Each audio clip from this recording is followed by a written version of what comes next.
শুভ সন্ধ্যা। কেমন আছেন সবাই? আশা করি অনেক ভালো আছেন। আলহামদুলিল্লাহ আমিও অনেক ভালো আছি। তো আমাদের বাসায় আজকে মেহমান আসছে, তাদের জন্য কিন্তু আজ পুরি ভাজতেছি। আর আমি কিন্তু আমার নিজের হাতেরই সব কিছু বানিয়ে খাওয়াতে তাদেরকে অনেক ভালোবাসি। এজন্য কিন্তু আমি নিজে হাতে কিন্তু আজ বাসায় পুরিগুলো বানিয়ে নিচ্ছি তাদের খেতে দেবো বলে। আর বানানো কিন্তু আমার রেডি হয়ে গেল। আর আমি কিন্তু নিজের হাতের যে পুরি যেটা বানাই সেটা খেতে এতটাই মজাদার হয়, আপনারা না খেলে বুঝবেন না। তো বানানো কিন্তু আমার রেডি হয়ে গেল। এই পর্যায়ে কিন্তু আমি একটা মোগলাই বানিয়ে নেব। তার জন্য মোগলাই সব কিছু দিয়ে রেডি করে নিলাম। আর এখন মোগলাইটা আমি শেপ দিয়ে নিচ্ছি।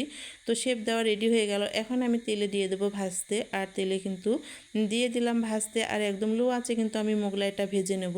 তো এই যে লো আঁচে কিন্তু ভাজতেছি। আর আমি কিন্তু বাজার থেকে কোনো প্রকারের খাবার কিনে নিয়ে আসবো না, সবগুলো আমি বাসায় কিন্তু বানিয়ে তাদেরকে খাওয়াবো। আর আমার মোগলাইটা এ পর্যায়ে ভাজা হয়ে গেল। তেল থেকে আমি ছাঁকিয়ে উঠে নিলাম।